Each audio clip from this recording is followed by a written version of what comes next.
வறுமை அப்படியே இருந்துச்சு. ஏன்னா வறுமை இருந்தால் மட்டும்தான் அரசியல் செய்ய முடியும். உலகத்துல மிக வேகமாக வறுமையை கடந்த 10 ஆண்டுகள்ல ஒழித்த முதல் நாடாக இருப்பது நம்முடைய பாரத நாடு. அதற்கான தலைவர் பாரத பிரதமர் நரேந்திர மோடி அவர்கள்.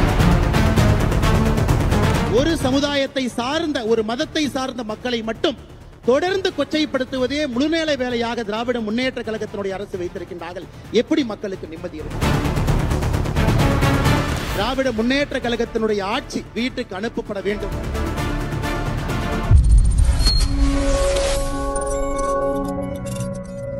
சார்பாக அன்போடு அழைக்கின்றேன்.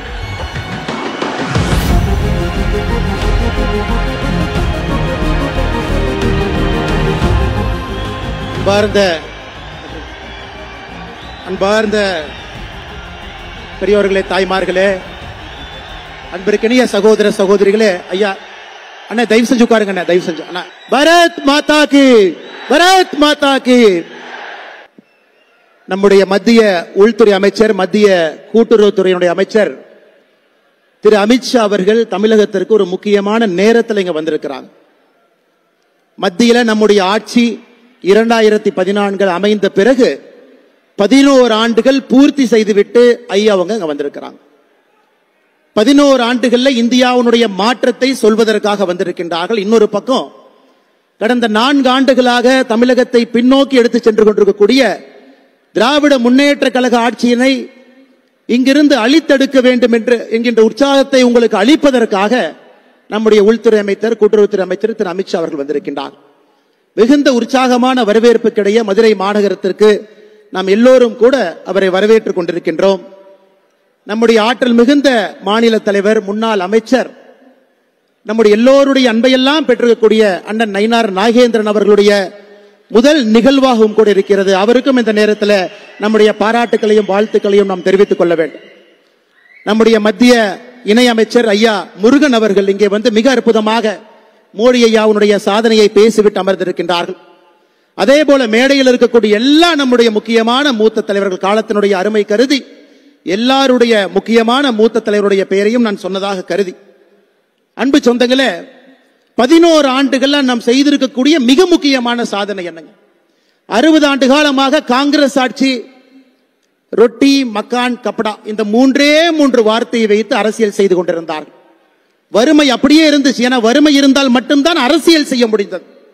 2012 இந்தியாவில் $2.15 அதாவது 180 ரூபாய்க்கு கீழே வருமானம் பெறக்கூடியவர்கள் நாட்டினுடைய மக்கள் தொகையில 16.2% இருந்தார்கள். 2012 நம்ம ஆட்சிக்கு வந்து முழுமையாக இந்த 10 ஆண்டுகள் கழிச்சு பாருங்க, 2023 அதை வெறும் 2.3% கொண்டு வந்திருக்கின்றோம். இது மிகப்பெரிய சாதனை இல்லைங்களா? 10% நெட்டா 150 ரூபாய்க்கு கீழே வருமானம் இருக்கக்கூடியவர்களை எக்ஸ்ட்ரீம் பாவர்ட்டியிலிருந்து, அதிகப்படியான வறுமையிலிருந்து மேலே கொண்டு வந்திருக்கின்றோம். மிகப்பெரிய சாதனைகள். 11 ஆண்டுகள் நம்முடைய ஆட்சி மக்களுக்கு சொல்லி இருக்கின்றோம். இது சாதாரணமான ஆட்சி இல்லைங்க. உலக வங்கியினுடைய ஆய்வறிக்கை சொல்லுது, ஏப்ரல் 2025 உலகத்துல மிக வேகமாக வறுமையை கடந்த 10 ஆண்டுகள்ல ஒழித்த முதல் நாடாக இருப்பது நம்முடைய பாரத நாடு. அதற்கான தலைவர் பாரத பிரதமர் நரேந்திர மோடி அவர்கள். அதுவும் சாதாரணமா இல்லைங்க.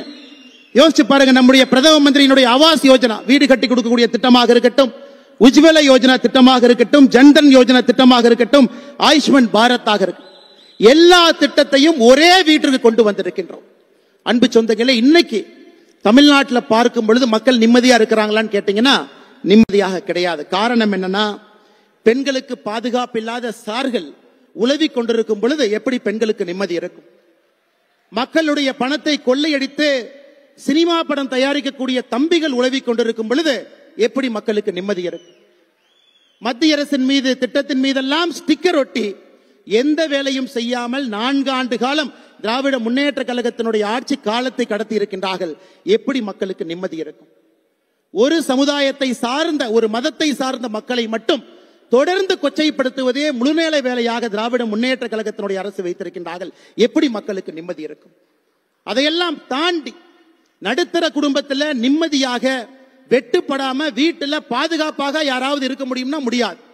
கொங்கு பகுதிக்கு வந்தீங்கன்னா முதியோர்களை குறிவைத்துக் கொள்ளுகின்றார். தென்பகுதிக்கு போனீங்கன்னா சாதி வன்முறையில கொள்றாங்க. சென்னைக்கு வந்தீங்கன்னா கூலிப்படையை வைத்துக் கொள்ளுகின்றார். எங்கேயும் யாருக்கும் நிம்மதியில்லாத வாழ்க்கை தமிழகத்துல கடந்த 4 ஆண்டு காலமாக நடந்து கொண்டிருக்கிறது. அதையும் வீட்டுக்கு அனுப்ப வேண்டும். அன்பு சொந்தங்களே, அமித்ஷாஜி அவர்கள் சாதாரண நேரத்தில் வரல. ஒரே நாடு ஒரே கொடி என்று இருக்க வேண்டிய இடத்துல ஒரே நாட்டில் 2 சட்டங்கள் 2 கொடி இருந்ததை ஒழித்துவிட்டு 2019 ஆர்டிகல் 370 கொண்டு விட்டு அதன் மூலமாக கடந்த 5 ஆண்டுகள்ல காஷ்மீர் நிம்மதியை பார்க்கணும். அது மட்டுமில்லை அருமை சொந்தங்களே, வடகிழக்கு பாருங்க. வடகிழக்கில் எவ்வளவு அச்சுறுத்தல், எவ்வளவு பாதுகாப்பு பிரச்சனைகள். இன்னைக்கு அந்த மக்கள், அங்க இருக்கக்கூடிய மனிதர்கள் எல்லாம் அகிம்சை முறையில தன்னுடைய துப்பாக்கியை விட்டு அறவழியில ஜனநாயகத்தின் பக்கம் வந்து கொண்டிருக்கின்றார்கள். இவர் செய்திருக்கக்கூடிய 2வது பெரிய சாதனை. 3வது மிகப்பெரிய சாதனையை நடத்தி காட்டிக் கொண்டிருக்கின்றார்.